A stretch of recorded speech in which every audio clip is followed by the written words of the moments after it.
How's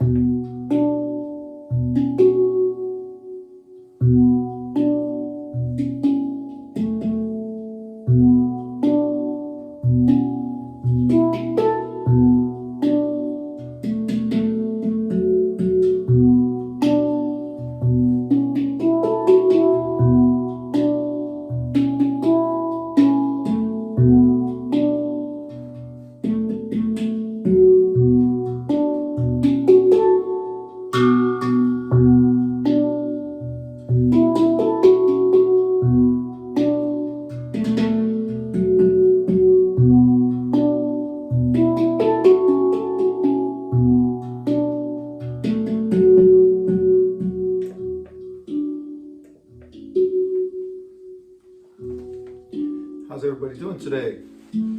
So I've been thinking about something I call women's indigenous structuring.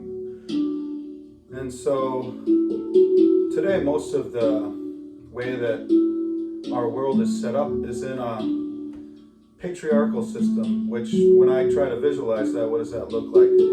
That's like a pyramid, right? And I think that our older religious, kind of formats and our sort of business structuring, government structuring, it all has to do with this pyramid picture, and that's that there's a top person that is like the leader, and then everything trickles down from there. And so it's like the farther you go down the ladder, the more you have to just live and enjoy the scraps of what's left. And so, I think there's a lot of ways to see that, like it's showed up, this kind of idea, this idea of conquering something. It's showed up in so many areas. It's showed up with,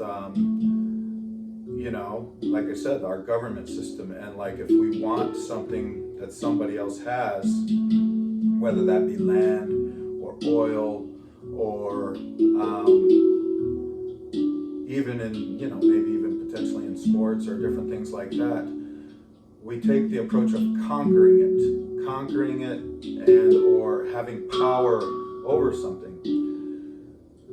And I've looked at that concept and thought about it and have seen other concepts as well, which I want to share.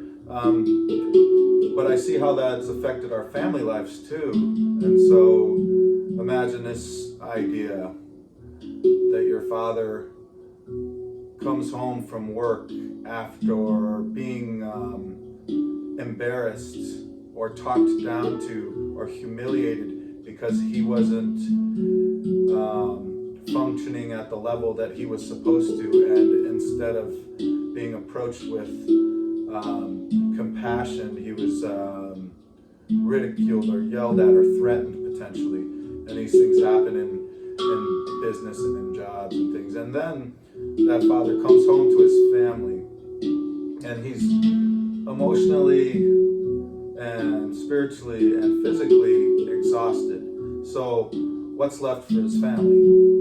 And so oftentimes that happens to where maybe this man, and this could happen with women as well, don't get me wrong, but this man's wife gets mistreated or ridiculed or talked down to because this person is carrying around this pain that he learned from this idea that someone's up here and they're all talking down to you. You're not on an equal playing field. And then that husband comes and he doesn't treat his wife like she's on an equal playing field.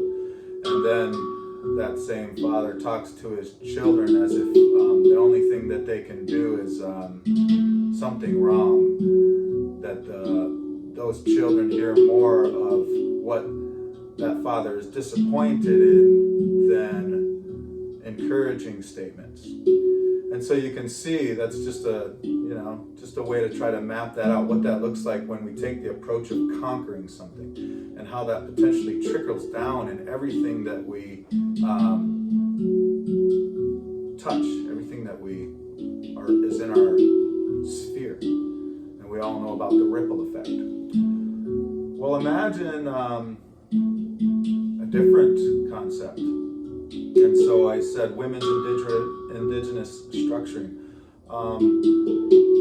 This is a more matriarchal concept, and so if you've listened to me speak before, you know I'm involved in native culture and have a lot of family in the indigenous world, right? And so in the Ojibwe culture, they consider that a matriarchal system.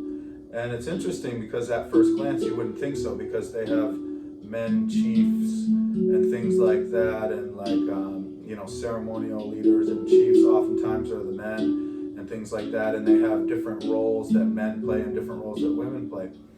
But that's just what it looks like out front. But the truth is that the men are really, really humble, and that the women tell the men a lot of what decisions to make. So even though the man might be the chief, he is basically reiterating what his wife thinks is the best decision to make.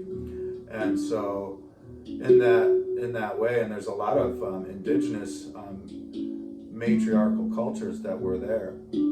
And so again, I'm not trying to say anything about anything really that has to do with men versus women. It's more like a masculine concept and a feminine concept, and a patriarchal concept. Again, the way that I see that is this idea of beating something, conquering something, or having power over something.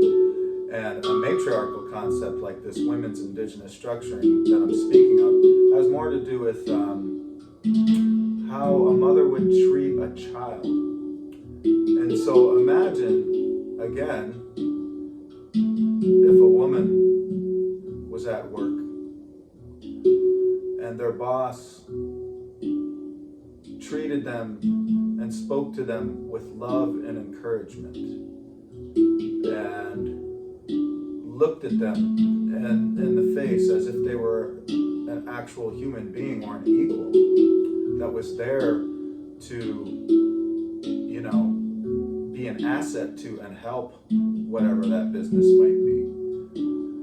And imagine that when something went wrong, that they spoke of that, but they didn't do it in a belittling way. They did that in a loving way and in a nurturing way. And then, that mother would go home, and she might feel empowered, and she might feel, that she received energy from a good day at work or something like that. And when she comes home, she's excited to be with her loved ones, her husband or her partner, and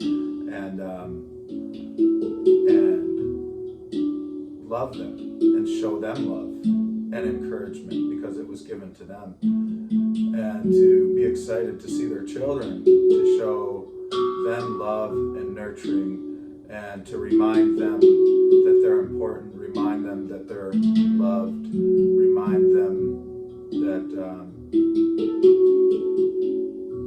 that they aren't their flaws, that they are beautiful beings.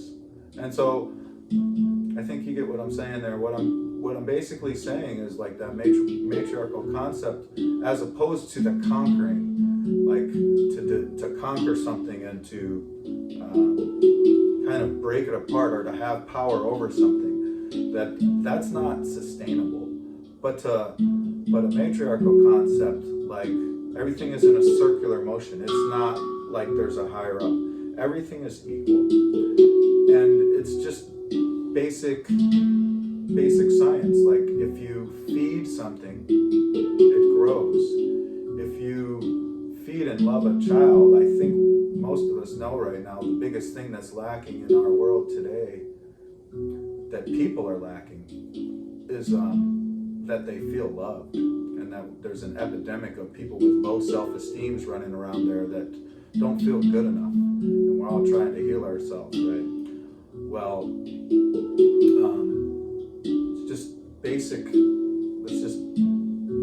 understandings. If you feed something and you nurture something and you love something, that grows. And imagine what that would be like if we implemented that in our businesses, if we made that the priority in our families, in our communities, in our anything that we're involved in when we interact with others. If that's the approach that we took from loving something, feeding something, nurturing something. And that, to me, is another way of saying that's sustainability. You know, something that doesn't ever deplete. It just continues to build and grow. And when you love and care and consider and think of the longevity and wanting whatever that it is that you're building to grow and to flourish and to flower and to reproduce, that it has to have those pieces to it. So that's what I want to share today, and I'll also share some music with you. And subscribe to our channel if you like our music and you like our words. We appreciate you.